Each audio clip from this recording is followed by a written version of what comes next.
Hi, welcome to the first session of Technology Cross-Cultural Organizations in the Poor. I'm Andrew Sears. Many of you have talked with me. I'm the City Vision President and the Masters in Technology and Ministry Program Director. I'm going to go through the first session today, and just starting off with the course goals. And I know a lot of students, whenever I was a student, I never really paid attention to the syllabus. A lot of the reason for that is the faculty actually didn't pay attention to the syllabus, but we put a lot of effort and a lot of time thinking about what are the goals for each course and what are the goals for each program. To a certain extent, you can almost think of these goals as your cheat sheet. Almost all the grade is focused on your final project, and whenever we do the final project, how we're grading it is we're looking at, have you demonstrated that you've achieved these course goals? So keep these at the front of your mind throughout the course. And let me just talk you through the course goals. The top goal, or number one goal, is to understand low-cost business models and common strategies applied by businesses serving the base of the pyramid in poor communities and applying those into organization strategy. The next goal is, the first goal is going to be the focus of the first 2 weeks. The next goal is to analyze the cultural and power implications of key trends such as social peer production, the long tail, mobile and online education that have major implications for the poor, and to create organizational strategies to respond to those trends. So we're going to cover that also in the first 2 weeks. And then the third one is focused on the cross-cultural, so to apply principles of cross-cultural ministry into developing organizational strategies and new product design. And then the fourth one is understanding the digital divide, the knowledge divide, and being able to develop strategies for Christian organizations to respond.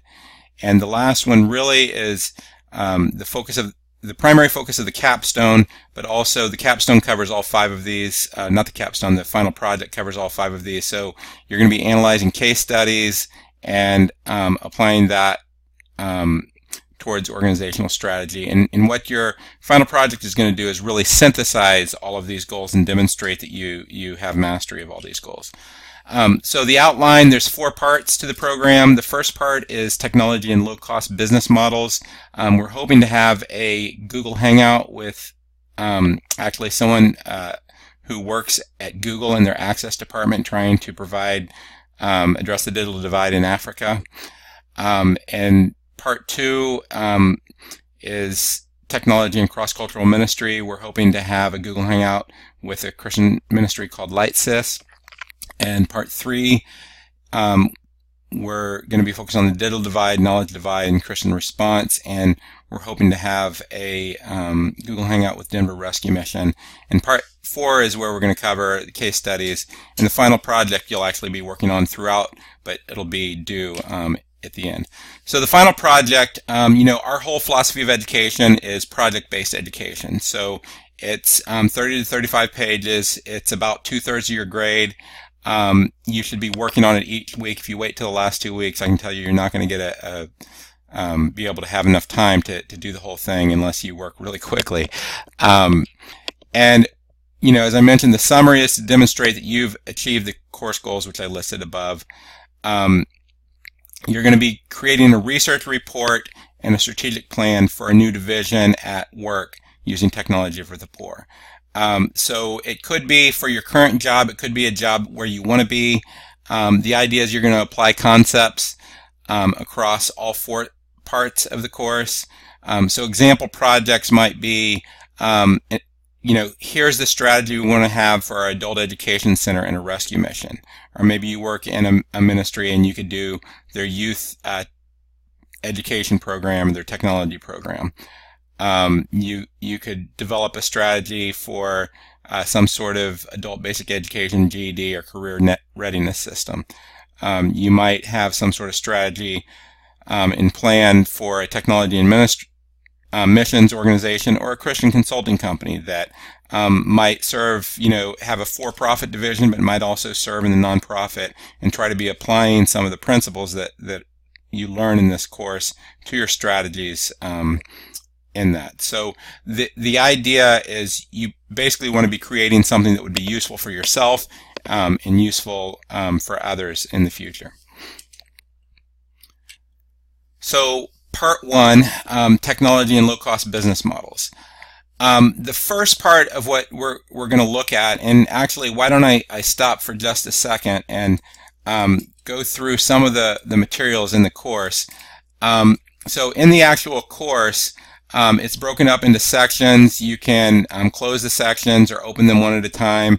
Up at the top, you can see the course syllabus. You can see our grading rubric, and you can see our final product template and instructions. And I'll also have a link to the presentation that includes all the slides that from this course. And for weeks 1 and 2, we're going to be going through a few different things. First, we're going to talk about demographic trends, and there's a couple readings that I have. One is focused on Christian demographics, and the other one really is more focused on the fortune at the bottom of the pyramid. And then we're going to be going into some really key things that have big impact on the poor, things that technology has changed. So there's been a lot of things that technology has changed, and some has tremendous impact on the poor. So one is the economics of open source and peer production. So Wikipedia is one of the best examples of that. But it's really important to understand how these economics work, and that's a big part of what I want you to look at with this course. And the next part's looking at Wikinomics, and then the third is called the long tail in freemium pricing and zero marginal cost. So all those concepts, and you'll read through these. In some cases, I say pick 2 or more of the following. Some people prefer reading, some people prefer watching videos. One thing I'd recommend, some videos are going to require that you can actually view the screen. There's a lot of videos where it's just talking heads, and those you could listen to on your phone while driving to work or exercising or things along those lines. They basically cover similar concepts, but we wanted to give you those options. So with that, I'm going to start off on the demographic trends. So the big shift to understand in the world is that Christianity is changing dramatically. So, Christianity still is dominated by the West, but the majority of Christians are no longer in the West. So, Todd Johnson, who has the primary statistics on this, has tracked that across time. And if you look at what's happened, the red line is the South, and in really the East, so it's everything but the West, and the orange line is the West. And you can see, up till about 1970 or close to 1980, the West had the majority of the Christians, but now the growth is dramatically in the South. And if you actually look at the growth, it's even more focused on the South, to where Western Christianity is growing at less than 9% a year and is expected to decrease its growth rate to 1%, where 99% of the growth is in the South. So if you're running a business and 99% of your growth of the business was in a particular product area or particular region, you'd be thinking, let's focus a lot on that region. But right now, Christianity hasn't really done that. Most of the resources are still focused on the West. So there's an imbalance of resources. So the world that we need to get used to really is this map here, where really the South and the East are much more prominent in the world.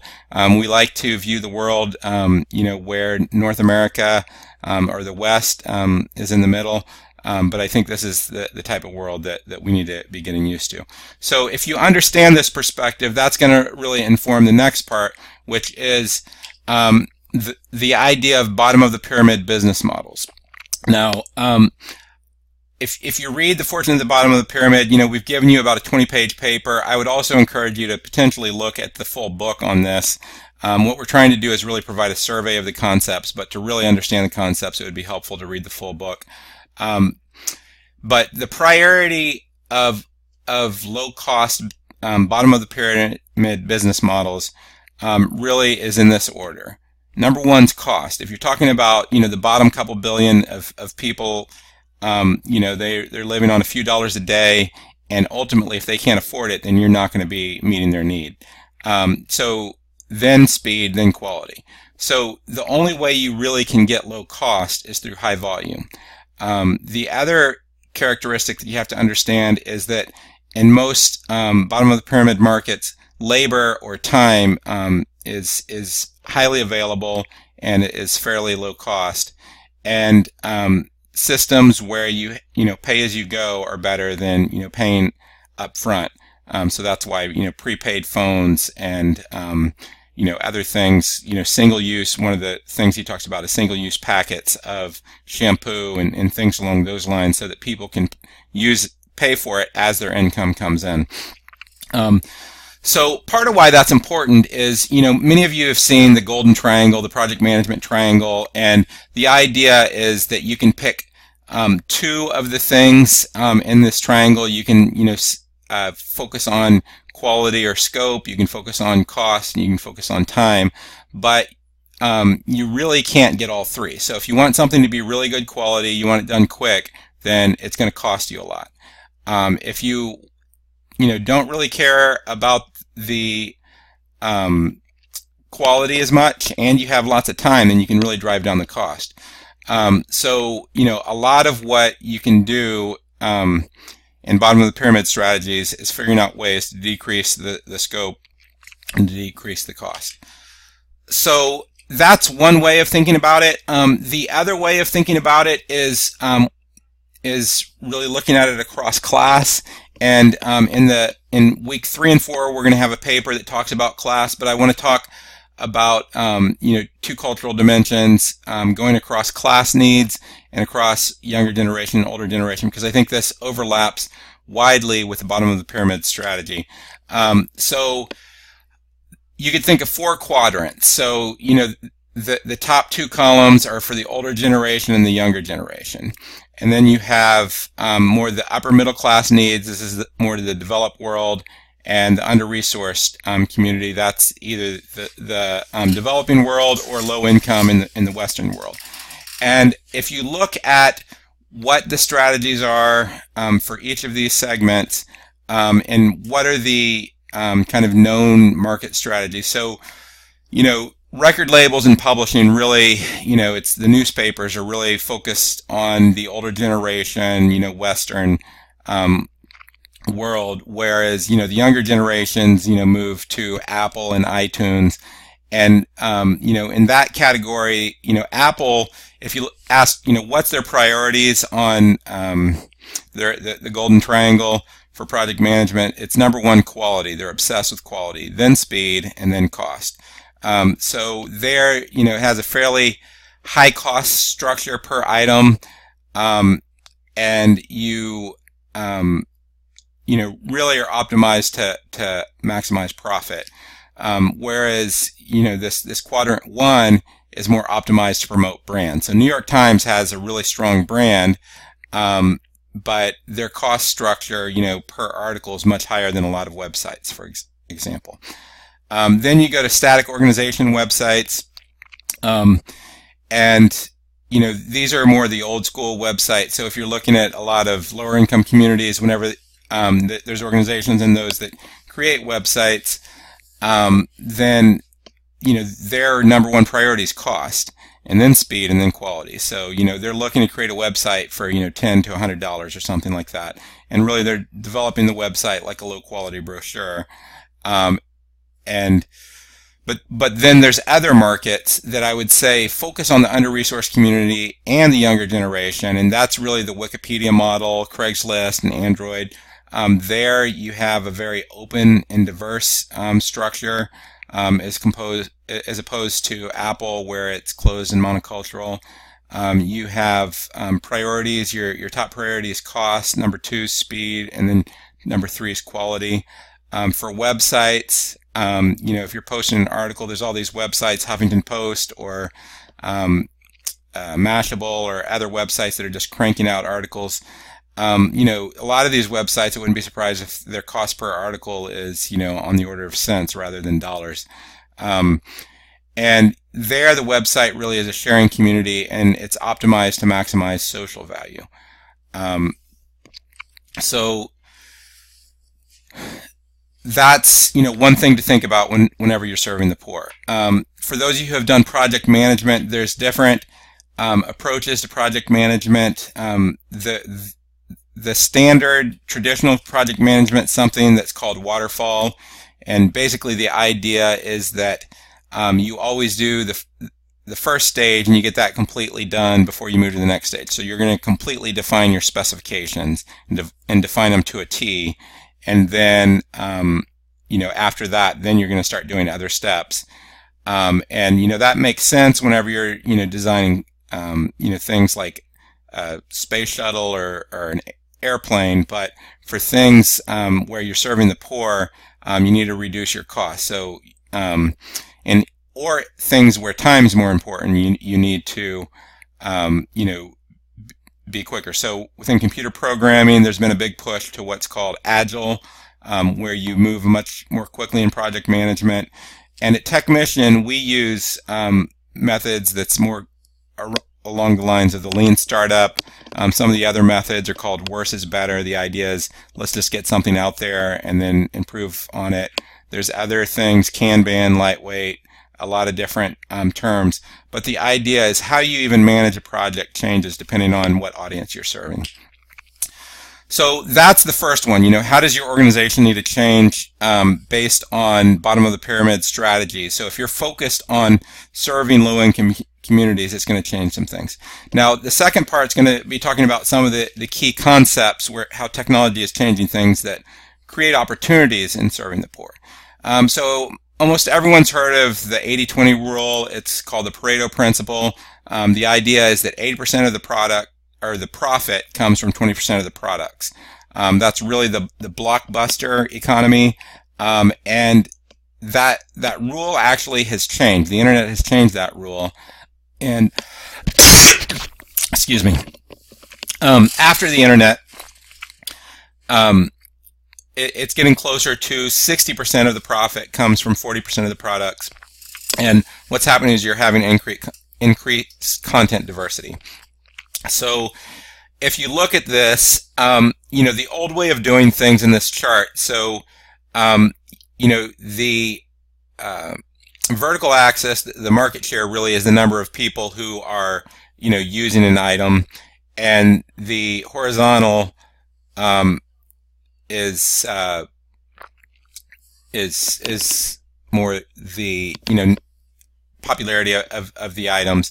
So the idea is that before, if you see that red area, this red area here on the screen, then that was what the long tail used to be, and then now that's what the product distribution used to be. But now there's a lot more products on the long tail. So let me explain to you more concretely what I mean by that.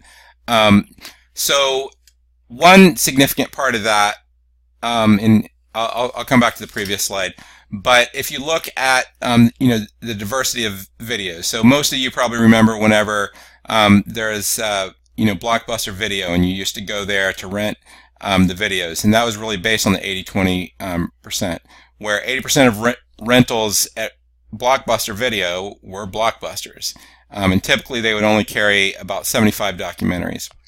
Whereas on Netflix, only 30% of the rentals are blockbusters, and they carry 1,180 documentaries. Just showing some of the diversity. So Netflix is focused on the long tail, and Amazon even more on the long tail, where they have 17,000 diverse documentaries. Another example of the long tail is TechMission's websites. Whenever we last looked at this, the top 500 search terms that people use to find our website provided about 20% of our visitors.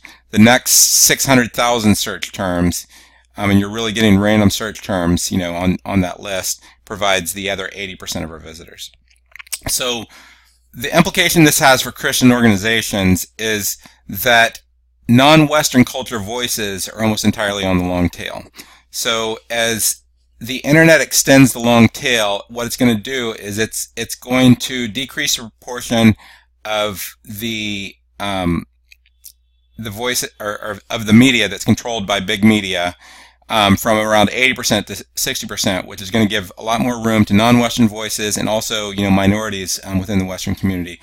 And having an open strategy really maximizes the visibility of non-Western voices. So an example of that, if you look at the market share of top Christian publishers, these are all Western publishers. The top 10 Christian publishers take up about 80% of the market. Now, if you distributed the publishers according to where Christians were, then you should have a lot more publishers, in the South publishing, things in other languages, but that's not how things are. Now, the internet and the long tail change this so that a lot of those minority voices in the rest of the world can be heard. So let me just summarize some of the main ideas, and you can read, some of the other ideas. I didn't go into all the depth, but you can read some of the other ideas in the materials. But the main idea is most aspects of tech strategy to serve the poor requires an understanding of low-cost business models. So if you're going to serve the poor, you need to think about how do we have a low-cost business model. So even if you're serving people, and let me just use this as an example. I used to run a computer center where I taught computer classes to unemployed adults and at-risk youth.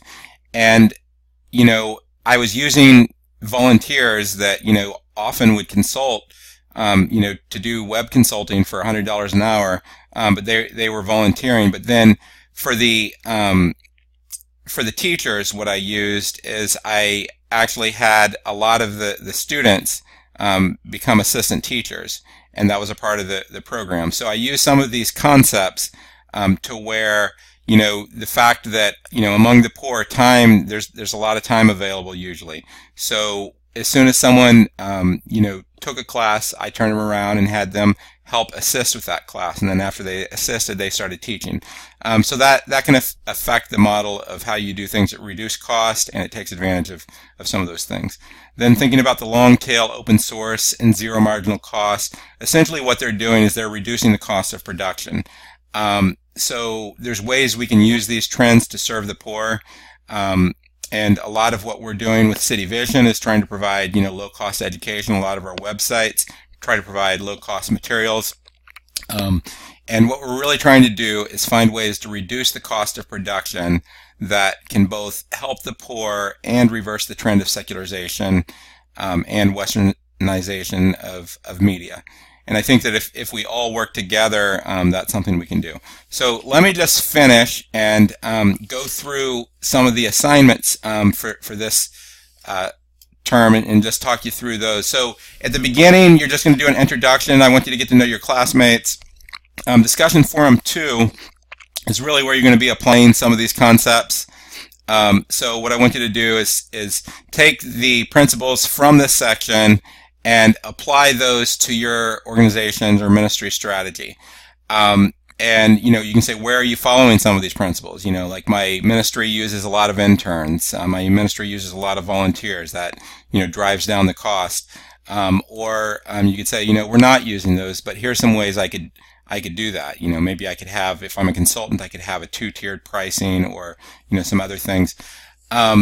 And think about, what are the opportunities that these trends could present to your organization, and start to think about how can your organization dramatically reduce costs to serve a bottom of the pyramid market or a low income market.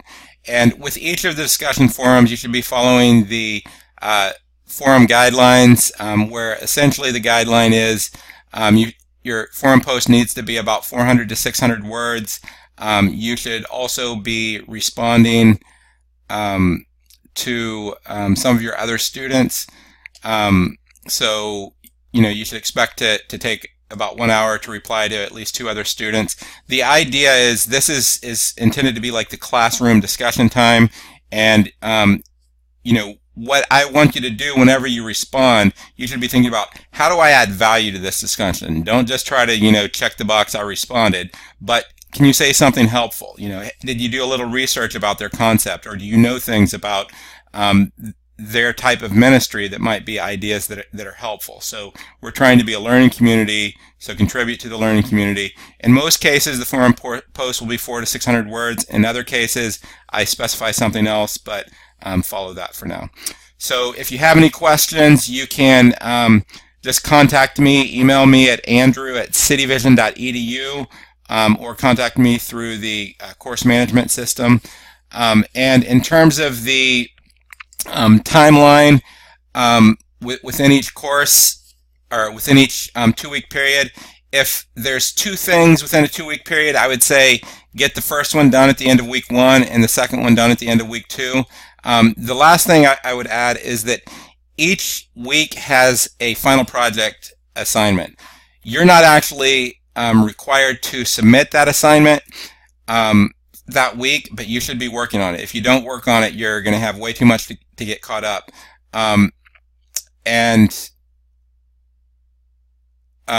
You know, start to use that as you know, something that you can you know, work on throughout the course. So I will talk with you all in a couple weeks for the next session. Thanks a lot.